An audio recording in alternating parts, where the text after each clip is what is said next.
ख्रिस्तामधील प्रिय बंधू आणि भगिनींनो, उपासना कार्यक्रमामध्ये आपले हार्दिक स्वागत. प्रियानो, आजच्या अध्ययनात आपण 24 ते 29 या अध्यायांचा अभ्यास करणार आहोत. यामध्ये आपणास दाविदाची वचनबद्धता दिसते. दाविदाने उपासना पद्धतींमध्ये केलेली सुव्यवस्था, जबाबदारी नेमून देणे आणि धार्मिक नेतृत्वात दैवी मार्गदर्शन इत्यादी दाविदाची वैशिष्ट्ये ठळकपणे आमच्यावर प्रभाव पाडतात. या सर्व गोष्टी पाहण्यासाठी चला प्रियानो, आपण आपल्या अध्ययनाची सुरुवात करूया. श्रोत्यानो, ह्या दिवसांमध्ये आम्ही इतिहासाच्या पहिल्या पुस्तकाचे अध्ययन करीत आहोत आणि आज 24 पासून 29 अध्याय आम्ही अभ्यासणार आहोत. 24व्या अध्यायामध्ये मंदिराच्या सेवेसाठी दावीद अहरोनाच्या वंशजांना सेवा नेमून देतो आणि हा वृत्तांत आम्हाला ह्या अध्यायामध्ये वाचायला मिळतो. 1 आणि 2 वचने सांगतात. 24वा अध्याय 1 आणि 2 वचने. अहरोन वंशजांचे वर्ग हे: अहरोनाचे पुत्र नादाब, अबिहू, एलाजार व इथमार. नादाब व अबिहू हे आपल्या बापापूर्वी निपुत्रिक मेले म्हणून एलाजार व इथमार हे याजकाचे काम करीत. श्रोत्यांनो, अहरोनाची मुले याजक होती आणि ह्या नोंदीवरून आम्हाला रानामध्ये नादाब व अबिहू व त्यांचा मृत्यू यांची आठवण होते. 3रं वचन पुढे सांगतं. दाविदाने एलाजाराच्या वंशातला सादोक व इथमाराच्या वंशातला अहिमलेख यास त्यांची सेवेची कामे वाटून दिली. दाविदाने अंमलात आणलेली ही अतिशय सुसंघटित अशी कार्यपद्धती होती. दाविदाने मंदिरासाठी जागा विकत घेतली. त्याने त्याच्या बांधकामासाठी सामान गोळा केले आणि आता तो याजकांना संघटित करीत आहे. म्हणूनच मी म्हणते की हे मंदिर शल्मोनाचे नाही तर दाविदाचे मंदिर होते असे आपण म्हणायला हवे. 5वं वचन पुढे पहा.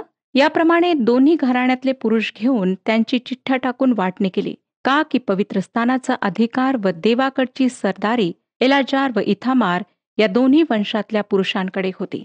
श्रोत्यानो, 24 समूहांमध्ये किंवा 24 वाटण्यांमध्ये त्या सर्वांची विभागणी करण्यात आली. सर्व मुलांना समूहात संघटित करण्यात आले. एक समूह येऊन एकाच्या मार्गदर्शनाखाली सेवा करीत असे, मग त्यांच्या जागी दुसरा समूह येऊन दुसऱ्या एका मुलाच्या मार्गदर्शनाखाली सेवा करीत असे. मला वाटतं लेव्यांची ही मंदिरातली सेवा अत्यंत अचूक व सुव्यवस्थित होती. लेव्यांची कुटुंबे इतकी वाढली होती की त्या सर्वांना एकदा सेवेची संधी मिळणे अशक्य होते. आपण आधीच पाहिले की मोशेच्या काळापासून तर दाविदाच्या कारकिर्दीपर्यंत लेव्यांची संख्या 8,000 पासून 38,000 केली गेली. दाविदाने त्यांची सेवेसाठी समूहामध्ये विभागणी केली. यानंतरच्या भागात कोहाथी व मरारी यांची विभागणी सांगण्यात आली आहे. प्रत्येक कुटुंबाने मंदिराची सेवा चालू ठेवावी असे दाविदाने आयोजन केले. आता आपण 25व्या अध्यायाकडे वळूया. ह्या अध्यायात आम्ही पाहतो की दाविदाने जशी लेव्यांच्या सेवेची व्यवस्था लावून दिली तशी त्याने गायक वर्गाचीही व्यवस्था लावून दिली. 25वा अध्याय पहिली 2 वचने सांगतात. पहिला इतिहास 25वा अध्याय पहिली 2 वचने. दावीद व सेनापती यांनी आसाफ, हेमान व यदुथून यांच्या वंशजांपैकी कित्येकास वीणा, सारंगी व झांजा वाजवून संदेश देण्याची सेवा करावी म्हणून वेगळे केले. सेवेचे हे काम करणाऱ्यांची संख्या येणेप्रमाणे: आसाफाच्या वंशातले जकूर, योसेफ, नथन्या व आशिराला हे आसाफाचे पुत्र राजाज्ञेप्रमाणे आसाफाच्या हाताखाली हे संदेश देत असत. हे सर्व श्रोत्यांनो काही मंदिर बांधण्याच्या आधी आयोजित करण्यात आले. दाविदाने रचलेल्या स्तोत्रामध्ये आम्हाला या मंदिराविषयी सुंदर शब्द आढळतात. स्तोत्रसंहिता 68 अध्याय 28 आणि 29 वचने. तू प्रबळ व्हावे असे तुझ्या देवाने आज्ञा पिली आहे. हे देवा, तू आम्हासाठी जे केले आहे ते दृढ कर. यरुशलेमातील तुझ्या मंदिराकरिता राजे तुला भेटी आणतील. जेव्हा यरुशलेममध्ये हे मंदिर सर्व जगाला देवाची साक्ष देत उभे राहील तेव्हाच्या दिवसाची दावीद कल्पना करतो. मंदिर बांधण्याच्या पुष्कळ आधी यरुशलेमेत देवाची उपासना करण्यासाठी गायक वृंद जमला. ह्या सर्व गोष्टींमधून दाविदाचे देवावरचे विलक्षण सुंदर प्रेम आम्हाला आढळते. दाविदाने देवाच्या कराराचा कोश यरुशलेमेत आणला. त्याने अर्नानाच्या खळ्यामध्ये देवासाठी वेदी उभारली, जेथे त्याने देवासमोर हुमारपणे व शांतरपणे अर्पिली. 7 आणि 8 वचने पुढे सांगतात.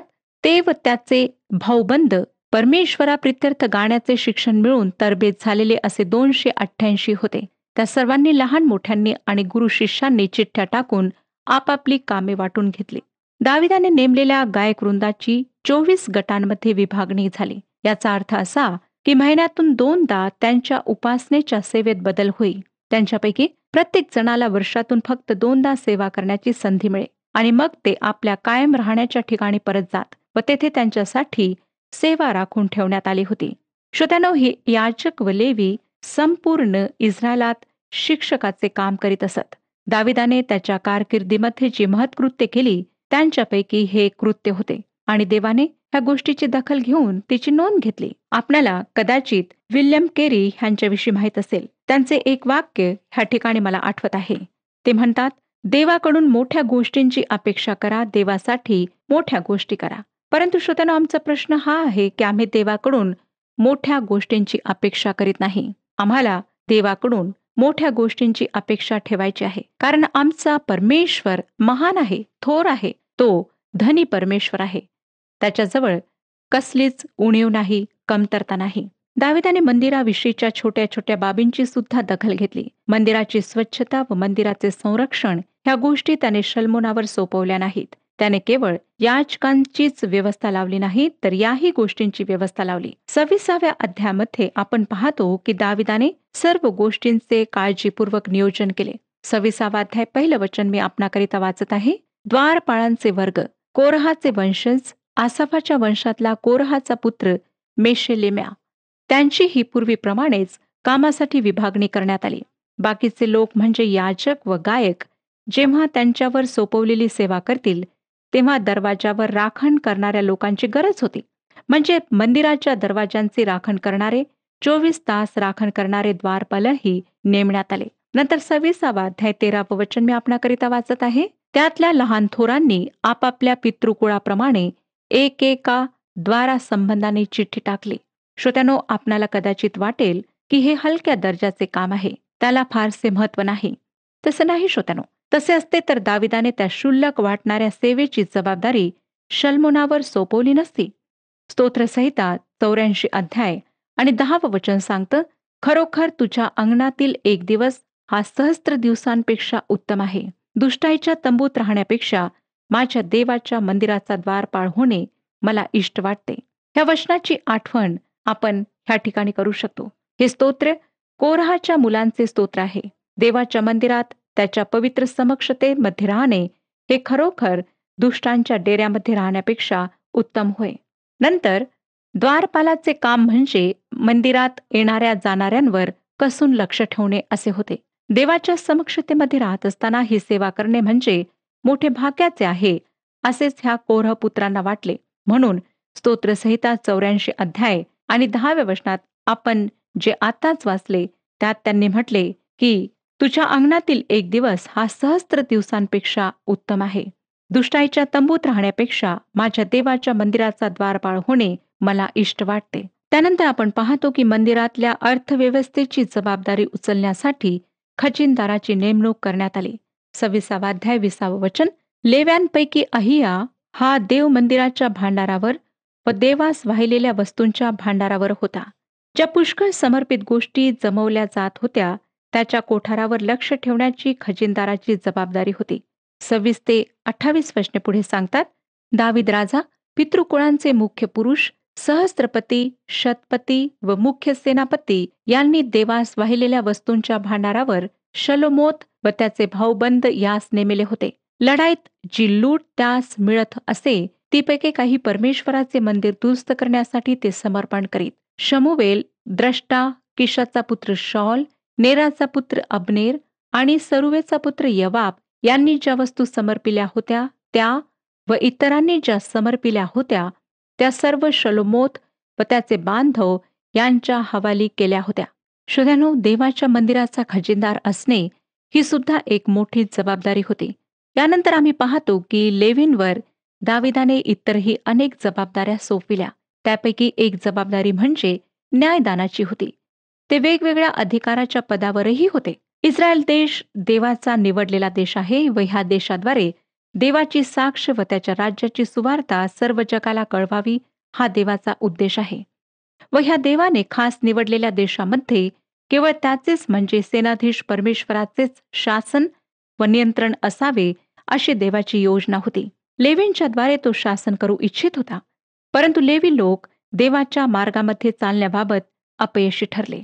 त्यानंतर देवाने शास्त्यांना नेमले, परंतु तेही अपयशी ठरले, कारण इस्रायली लोकांनी आपल्या शेजारच्या देशांप्रमाणे राजा असावा अशी दुराग्रही मागणी केली. परिणामतः दावीद राजा झाला. जरी आता देशात राजेशाही सुरू झाली तरी इस्रायलाला देवाच्या नियंत्रणाखाली पुन्हा एकदा आणण्याचा दावीद आटोकाट प्रयत्न करीत आहे. आता आपण ह्या पुस्तकाच्या 27व्या अध्यायाकडे वळूया. 27वा अध्याय पहिलं वचन सांगतं, इस्रायलांची गणती म्हणजे पितृकुळातील मुख्य पुरुष, सहस्त्रपती, शतपती व त्यांचे सरदार यांची, आणि जे वर्षभर प्रतिमासी कामावर हजर होते, सुटी मिळाली म्हणजे जात व अशा प्रकारे राजाची सेवा चाकरी करीत, त्यांची प्रत्येक वर्गाप्रमाणे गणती 24,000 होते. या अध्यायाच्या सुरुवातीला आपण दाविदाचे सेनापती व सरदार ह्यांच्या नेमणुकीविषयी वाचतो. सरदारांची नेमणूक करण्यात आली. त्यातील प्रत्येक जण एकेका महिन्यात 24,000 राजासाठी आधिपत्य करीत. 27वा अध्याय आणि 16वं वचन सांगतं, आणखी इस्रायलाच्या वंशावरले हे अधिकारी होते. रौबेन वंशाचा अधिकारी जिख्रीचा पुत्र अलीचेर हा होता. शिमोन वंशाचा अधिकारी माकाचा पुत्र शफ्ट्या हा होता. इस्रायलच्या 12 वंशावर 12 वडिलांची नेमणूक करण्यात आली. परंतु आता ह्या वचनाकडे नीट लक्ष द्या. 23वं वचन, तथापि दाविदाने 20 वर्षाचे व त्याहून कमी वयाचे लोक यांची गणती केली नाही, कारण इस्रायलाची संख्या आकाशातील ताऱ्यांप्रमाणे वाढवीन असे परमेश्वराने म्हटले होते. श्रोत्यानो, दाविदाने देवावर भरोसा ठेवला नाही, म्हणून त्याने जनगणना केली. ते कृत्य देवाविषयीच्या अविश्वासाचे कृत्य होते. देवाने त्याला सांगितले, माझ्यावर भरोसा ठेव, मी इस्रायलाला आकाशातल्या ताऱ्यांइतके वाढवीन. आता श्रोत्यानो, दाविदाने शिरगणती केली नाही, त्याने देवाच्या अभिवचनावर विश्वास ठेवला. 27व्या अध्यायाच्या शेवटी दाविदाच्या वैयक्तिक मालमत्तेवर नेमण्यात आलेल्या अधिकाऱ्यांची यादी देण्यात आली आहे. मला ह्या संपूर्ण व्यवस्थेविषयी अतिशय कौतुक वाटते व दाविदाच्या सुज्ञतेविषयी, व्यवस्था स्थापनाच्या कलेविषयी मला अतिशय आदर वाटतो. दावीद फक्त श्रद्धाळू नव्हता, तर प्रत्येक कामामध्ये चोखपणा दाखविणारा होता. आमच्यामध्ये कितीतरी लोक, कितीतरी सेवक असे आहेत की ते देवावर विश्वास ठेवणे, श्रद्धा ठेवणे अतिशय महत्वाचे समजतात. अर्थात त्यात काहीच गैर नाही. पण असे करताना श्रोत्यानो, त्यांच्यावर सोपवलेल्या जबाबदाऱ्या ते चोखपणे पार पाडत नाहीत. त्यांना असं वाटतं की देवावर विश्वास ठेवणे आणि प्रार्थना करणे एवढे देवाचे साक्षीदार व्हायला पुरे आहे. ही वृत्ती चुकीची आहे. आम्ही दाविदाच्या जीवनातून शिकू शकतो की त्याने प्रत्येक कामामध्ये चोखपणा दाखवला. आता आपण 28व्या अध्यायाकडे वळूया. शेवटच्या 2 अध्यायांमध्ये, अर्थात 28 आणि 29 अध्यायांमध्ये दावीद इस्रायलच्या सर्व मुख्य कारभाऱ्यांना एकत्रित जमवतो. ही एक खूप मोठी सभा होती. त्याच्या जीवनातल्या शेवटच्या सभांपैकी ही एक होती, कारण तो आता आयुष्याच्या शेवटापर्यंत पोहोचलेला होता.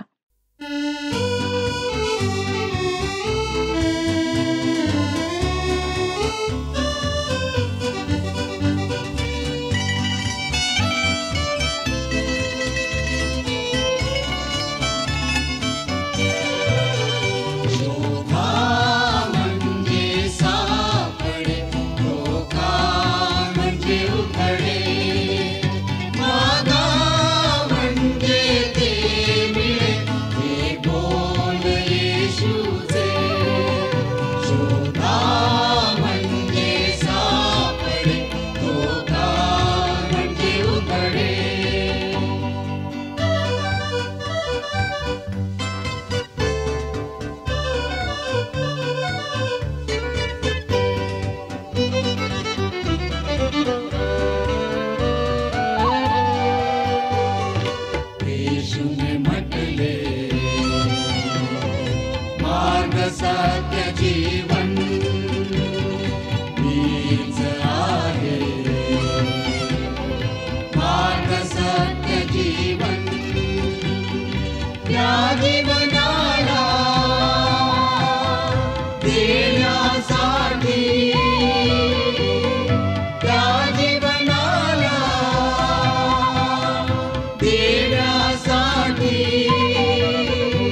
28वा अध्याय आणि पहिलं वचन, इस्रायलाचे सर्व सरदार म्हणजे वंशावंशाचे सरदार, राजाची पाळीपाळीने सेवा करणाऱ्या तुकड्यांचे सरदार होते.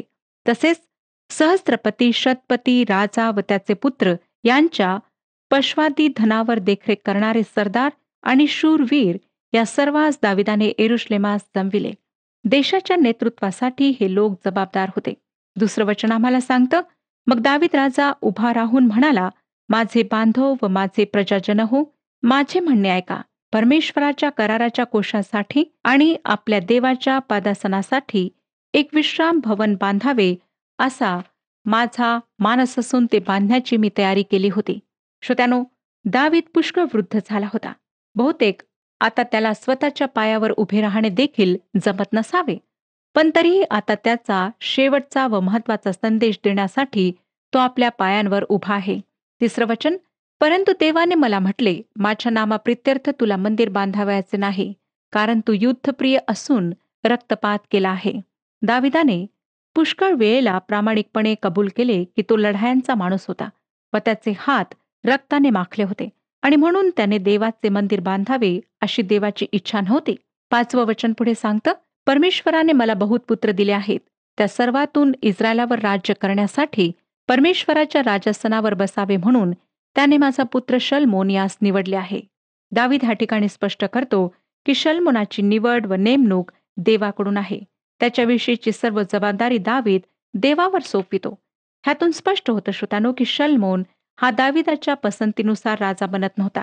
म्हणजे दाविदाची इच्छा नव्हती की त्याच्यानंतर शल्मोनाने राज्यकारभार पाहावा, परंतु शल्मोन राजा व्हावा ही परमेश्वराची इच्छा होती. 6वं वचन, तो मला म्हणाला, तुझा पुत्र शल्मोन हा माझे मंदिर व अंगणे बांधील. त्याला मी आपला पुत्र निवडले आहे व मी त्याचा पिता होईन. श्रोत्यानो, देवाचे मंदिर बांधण्याची दाविदाची मनापासून हार्दिक इच्छा होती. त्याने आपल्या सर्व शक्तीने त्या मंदिराच्या बांधकामाची तयारी केली हे आपण पाहिले, परंतु परमेश्वराने त्याला स्पष्टपणे सांगितले की तू हे मंदिर बांधणार नाहीस. परंतु दाविदाने शल्मोनाने देवाचे मंदिर बांधावे म्हणून जय्यत तयारी करून ठेवली. मंदिर बांधण्याची तेवढी जबाबदारी त्याने शल्मोनावर सोपवली. श्रोत्यानो, देवानेही आमच्यावर त्याची सुवार्ता जगभर पसरवण्याची जबाबदारी सोपवली आहे. त्यासाठी त्याने आम्हाला आवश्यक असलेल्या सर्व गोष्टी दिलेल्या आहेत. फक्त आम्ही शल्मोनाप्रमाणे देवासाठी स्वतःला उपलब्ध करायला हवे. दाविदाने शल्मोनाच्या मार्गदर्शनासाठी मंदिराच्या इमारतीचा आराखडा दिला. देवाने ज्याप्रमाणे मोशेला निवास मंडपाचा आराखडा दिला होता, त्याचप्रमाणे त्याने शल्मोनाला नाही तर दाविदाला मंदिराचा आराखडा दिला. त्यानंतर कित्येक शतकानंतर बांधलेले हेरोदाचे मंदिर शल्मोनाच्या मंदिराप्रमाणेच होते, परंतु ते शल्मोनाच्या म्हणजे दाविदाच्या मंदिरा इतके मौल्यवान नव्हते. हेरोदाने माणसाची इच्छा पूर्ण करण्यासाठी ते मंदिर बांधले, तर दाविदाने देवाच्या गौरवासाठी आपल्या राज्यातली सर्व संपत्ती त्या मंदिराच्या बांधकामासाठी उपयोगात आणले. दावीद शल्मोनाला म्हणाला, काटकसर करण्याची तुला गरज नाही, कारण मंदिरासाठी लागणारे सर्व काही मी जमवले आहे. श्रोत्यानो, ते मंदिर अलंकृत व शोभायमान होते. मौल्यवान रत्ने, सोने व चांदी यांनी मढवलेले होते. दाविदाने मंदिरातल्या पात्रांसाठी व वस्तूंसाठी आवश्यक व योग्य त्या वजनाचे सोने व चांदी शल्मोनाला मापून दिली. 14 आणि 15 वचने पुढे सांगतात, सर्व प्रकारची सेवा करण्यासाठी सोन्याची पात्रे करण्यास सोने आणि सर्व प्रकारच्या सेवेसाठी लागणाऱ्या चांदीच्या पात्रांसाठी चांदी त्याने तोलून दिली. सोन्याच्या दीपमाळा व त्यांची सोन्याची चाडी, प्रत्येक दीपमाळ व तिची चाडी यासाठी प्रत्येकाच्या कामाप्रमाणे चांदी तोलून दिली. ह्याचे कारण असे की कशाचीही कमतरता पडू नये, मंदिराविषयी कोणताही कंजूसपणा केला जाऊ नये. दाविदाच्या राज्यातील संपत्तीचा खूप मोठा हिस्सा मंदिरासाठी लागला. पण लक्षात ठेवा श्रोत्यानो, की दाविदाने हे सर्व देवाच्या सन्मानासाठी केले. पुढे 19वे वचन सांगतं, परमेश्वराकडून जे काही या नमुन्याप्रमाणे मला कळले ते मी सर्व समजून घेऊन लिहून दिले आहे, असे दाविदाने म्हटले. हे वचन महत्वाचे आहे. जसा निवास मंडपाचा नमुना देवापासून होता, तसा मंदिराचा आराखडाही देवापासूनच होता. देवाने दाविदाला आराखडा दिला. बांधकामाची जागा म्हणजे अरणानाचे खळे दिले. देवाने त्यासाठी त्याला स्फूर्ती दिली, प्रोत्साहन दिले, पण प्रत्यक्ष बांधकाम करण्याची मात्र परवानगी दिली नाही. 20वे वचन, मग दावीद आपला पुत्र शल्मोन यास म्हणाला, हिम्मत बांध, धैर्य धर आणि हे कार्य कर. भिऊ नको, खचू नको, कारण परमेश्वर देव माझा देव तुझ्याबरोबर आहे. परमेश्वराच्या मंदिराच्या सेवेचे सर्व काम समाप्त होईपर्यंत तो तुला अंतरणार नाही, तुला सोडणार नाही. श्रोत्यानो, दावीद या मंदिराविषयी अतिशय उत्साही व आवेशित झाला. शल्मोनाला त्यासाठी प्रोत्साहन द्यावे म्हणून तो सर्व प्रकारचे प्रयत्न करीत होता. शल्मोनाने लगेच कामाला सुरुवात करावी अशी त्याची इच्छा होती. 21 वचन पहा, देवाच्या मंदिराच्या सेवेसाठी याजक व लेवी यांचा कार्यक्रम नेमून दिला आहे आणि सर्व प्रकारची सेवा करण्यासाठी हर प्रकारचे काम मनापासून करणारे कुशल पुरुषही तुझ्यापाशी असणार. त्याप्रमाणेच सरदार लोक व सर्व प्रजाजन हे सर्वस्वी तुझ्या हुकमात असणार. लक्षात घ्या श्रोत्यानो, की दाविदाने मंदिरासाठी आवश्यक असलेल्या सर्व सेवेसाठी लोक तयार ठेवले होते. याजक, कारागीर, सरदार, लेवी, गायक, द्वारपाल वगैरे सर्वच जण मंदिराविषयी व सेवेविषयी उत्साही झाले होते. शल्मोनाला आता एकच करायचे होते, ते हे की दाविदाच्या आज्ञा अंमलात आणणे व त्याच्या योजना पूर्णत्वास नेणे. आता आपण 29 अध्याय अभ्यासणार आहोत. या पुस्तकाचा हा शेवटला अध्याय आहे. पहिलं वचन सांगतं, नंतर दावीद राजाने सर्व सभेस म्हटले, माझा पुत्र शल्मोन सुकुमार बालक आहे, यासच देवाने निवडिले आहे आणि काम तर मोठे आहे, कारण हे भवन मानवासाठी नव्हे तर परमेश्वर देवासाठी आहे. दावीद शल्मोनाला लहान व कोवळा म्हणतो. खरे तर त्याला म्हणायचे आहे की शल्मोन अननुभवी व दुबळा आहे. दावीद अतिशय अनुभवी होता. तो उदार व कृपाळू असला तरी कणखर होता, पण शल्मोन अगदीच नवशिक्या होता. 3 वचन आम्हाला सांगतं, याशिवाय माझे चित्त माझ्या देवाच्या मंदिराकडे लागले आहे, म्हणून पवित्र मंदिरासाठी जो मी संग्रह केला आहे, त्याशिवाय आणखी माझा स्वतःचा सोन्या रुपयाचा निधी मी देवाच्या मंदिरास देतो. दावीद त्याला म्हणत आहे, मी माझ्या सर्व शक्तीने माझ्या देवाच्या वसतिस्थानासाठी तयारी केली आहे. श्रोत्यानो, खरोखर दाविदाने देवासाठी केलेला त्याग कौतुकास्पद आहे. त्याच्यासारखे देवासाठी उदार असणारे लोक आज जगामध्ये फारच थोडे आहेत. परंतु लोक अशा प्रकारे उदार व्हावेत आणि देवाच्या कार्यासाठी त्यांनी द्यावे अशी परमेश्वराची इच्छा आहे. 5 वचन सांगतं, सोन्याच्या वस्तूंसाठी सोने, चांदीच्या वस्तूंसाठी चांदी, ही कारागिराकडून बनवायच्या सर्व प्रकारच्या कामासाठी मी देत आहे. तर परमेश्वरास आज स्वेच्छेने वाहून घेण्यास कोण तयार आहे? दाविदाने लोकांच्या समोर उदाहरण घालून दिले. त्याच्या देण्यामध्ये काही कुचराई किंवा कंजूसपणा नव्हता. मग त्याने लोकांना आव्हान केले. 6 वचन सांगतं, तेव्हा पितृकुळांचे प्रमुख व इस्रायलाच्या वंशाचे सरदार, सहस्त्रपती, शतपती आणि राजाच्या घरचे कारभारी यांनी स्वेच्छेने देणग्या दिल्या.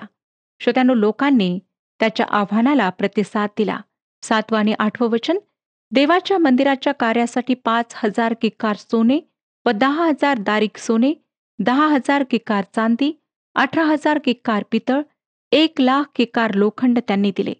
त्यांच्याजवळ रत्ने होती, ती त्यांनी परमेश्वराच्या मंदिराच्या भांडारासाठी देण्यास गेर्शोनी अहिएल याच्या हवाली केली. श्रोत्यानो, लोकांनी उदार अंतकरणाने दिले आणि संतोषाने दिले. 9 वचन, त्या समय लोकास फार हर्ष झाला, कारण त्यांनी प्रसन्न होऊन खऱ्या मनाने व स्वेच्छेने परमेश्वरा प्रित्यर्थ ती अर्पणे केली होती. दावीद राजासही मोठा हर्ष झाला.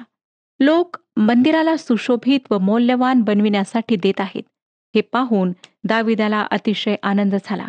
परंतु श्रोत्यानो, आज दुःखाने म्हणावं लागतं की आमच्या मंडळांमध्ये अशी प्रवृत्ती फार कमी आहे.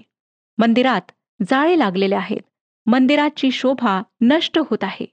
परंतु लोकांची स्वतःची घरे सुशोभित आणि सजलेली आढळतात. आज लोकांना परमेश्वराच्या भवनाकरिता ते प्रेम राहिलेलं नाही.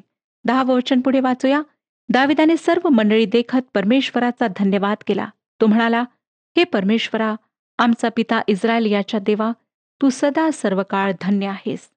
या ठिकाणी दाविदाने परमेश्वराला इस्रायल देशाचा पिता म्हटले.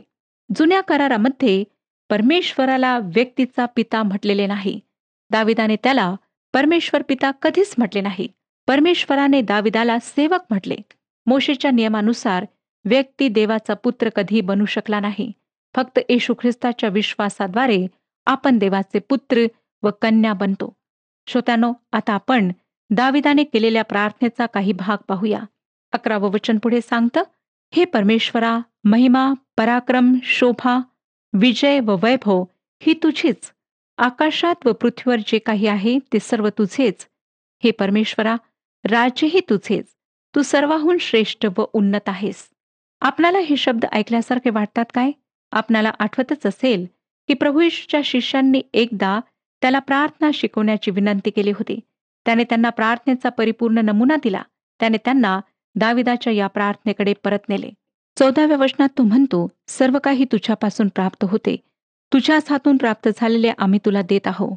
श्रोत्यानो, देवाला आम्ही काही देऊ शकत नाही, कारण सर्व काही त्याचेच आहे. नंतर 16व्या वचनात तो म्हणतो, हे परमेश्वरा, आमच्या देवा, हा जो मोठा निधी आम्ही तुझ्या पवित्र नामाचे मंदिर बांधण्याकरिता जमविला आहे, हा तुझ्याच हातून आम्हास मिळाला आहे. हा सर्व तुझाच आहे. आता हे लोक शल्मोनाला राजा बनवतात.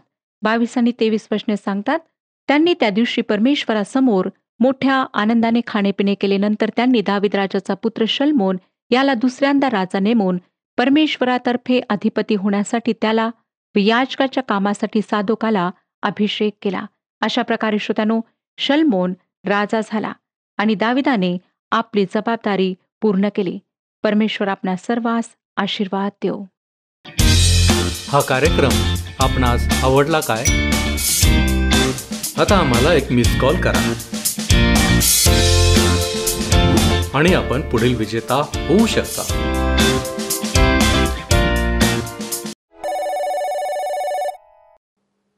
प्रियानो, दाविदाची कारकीर्द आपण पाहिली आणि त्याने परमेश्वरासाठी कसे कार्य केले हेही पाहिले. त्याची वचनबद्धता कौतुकास्पद होती. आज आपण विचार करू की देवाने जर मला सर्व काही दिले आहे, तर देवासाठी मी काय केले आहे? देवाला मी काय दिले आहे? आत्मपरीक्षण करा. प्रियानो, आज आपण पहिले इतिहास या पुस्तकाचे अध्ययन संपविले आहे. पुढील कार्यक्रमापासून आपण इतिहासाचे दुसरे पुस्तक याचे अध्ययन सुरू करणार आहोत. प्रियानो, माझी प्रार्थना हीच आहे की परमेश्वराला उत्तम ते देण्याची वृत्ती आपणास सर्वांस देवो. आपणास विश्वासात दृढ ठेवो आणि देवाचे गौरव आपणास पाहावयास मिळो. परमेश्वर आपणास आशीर्वादित करो.